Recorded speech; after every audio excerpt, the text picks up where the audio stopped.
अस्सलाम वालेकुम student, welcome to AJ education channel. Student, आज हम बात करेंगे लॉ ऑफ डिमांड की। इससे पहले हम लोगों ने किया था डिमांड और क्वांटिटी डिमांड के दरमियान फ़र्क को, चेंज इन डिमांड और चेंज इन क्वांटिटी डिमांड के डिफरेंस को हमने पढ़ा था। आज हम पढ़ेंगे डिमांड के बारे में। डिमांड क्या है? लॉ ऑफ डिमांड समझने से पहले हमें डिमांड को समझना पड़ेगा कि डिमांड को मैंने पहले भी डिस्कस किया था कि किसी चीज़ की डिज़ायर और आप उसको ख़रीदने की विलिंग भी पावर भी रखते हो, तो अब वो आपकी क्या बन जाती है? डिमांड बन जाती है। जैसे कि मैंने बताया था कि डिमांड के लिए ज़रूरी है कि आपके पास परचेजिंग पावर भी हो और वो आपकी डिज़ायर भी हो। दोनों में से अगर एक चीज़ नहीं होगी तो वो आपकी डिमांड नहीं होगी। अब इसके बाद आ जाता है आपके पास कि law of demand. Law of demand आपको ये बताता है कि अगर किसी चीज़ की प्राइस के अंदर चेंज आता है तो उसकी क्वांटिटी डिमांड में भी फ़र्क आएगा।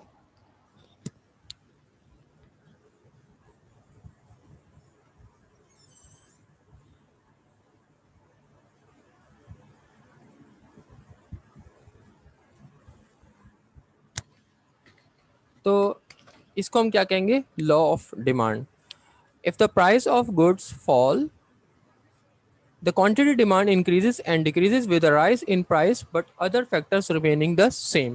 तो ज़रूरी है कि लॉ ऑफ डिमांड के लिए कि प्राइस के अंदर जो है वो अगर चेंज आ रहा है तो क्वांटिटी डिमांड में भी चेंज आएगा, लेकिन वो ऑपोजिट साइड पे होगा। यानी अगर प्राइस बढ़ेंगी तो डिमांड कम हो जाएगी और प्राइस अगर कम होंगी तो डिमांड जो है वो बढ़ जाएगी। इसको हम शेड्यूल से इस तरह से समझते हैं कि जैसे आपके पास यहाँ पे प्राइस गिवन है 5 4 3 2 1। क्या हो रहा है?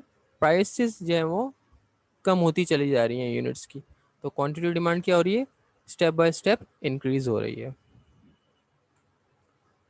डायग्राम के थ्रू अगर हम इसको समझते हैं तो इसमें आपके पास जो है वो यहाँ पे हम इसको प्राइस भी ले लेंगे और इधर आपकी क्वांटिटी डिमांड। तो जैसे जैसे जो है वो प्राइसेस कम होती चली जा रही हैं तो क्वांटिटी डिमांड जो है वो क्या होती जा रही है? बढ़ती चली जा रही है। अच्छा, इसके अजम्पशंस या लिमिटेशन क्या हैं? कि पहले तो हम अजम्पशन पढ़ेंगे। अजम्पशन क्या है कि ये कंडीशन होनी चाहिए, यानी लॉ ऑफ डिमांड जब अप्लाई होगा कि जब इनकम ऑफ कंज्यूमर जो है चेंज ना हो। यानी अगर इनकम के अंदर फ़र्क पड़ता है तो फिर ये लॉ ऑफ डिमांड अप्लाई नहीं होगा, क्योंकि इनकम चेंज होने की वजह से कंज्यूमर अपनी डिमांड को बढ़ा देगा, जबकि प्राइस जो है वो सेम हो या ना हो तब भी। कंज्यूमर टेस्ट, चॉइस, फैशन जो है वो क्या रिमेन सेम होना चाहिए, और price of related goods must not change and the quantity of population must not change, और पॉपुलेशन भी चेंज नहीं है होनी चाहिए। तो ये इसकी अजम्पशंस या लिमिटेशंस हैं।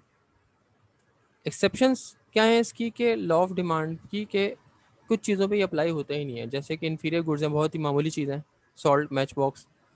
रेयर गुड्स हैं, बहुत ज़्यादा एक्सपेंसिव गुड्स हैं, तो उस पर भी लॉ अप्लाई नहीं होगा। इसी तरह आपकी इग्नोरेंस ऑफ कंज्यूमर, जिस पे कंज्यूमर जो है वो तवज्जो नहीं दे रहा, तो उस पर भी जो है वो कोई फ़र्क नहीं पड़ेगा। तो ये थे हमारे आज का टॉपिक। हमने लॉ ऑफ डिमांड को ब्रीफली डिस्क्राइब किया। उम्मीद है आप लोगों को सबको पसंद आया होगा। मेरे चैनल को लाइक करें और सब्सक्राइब करें। Thank you.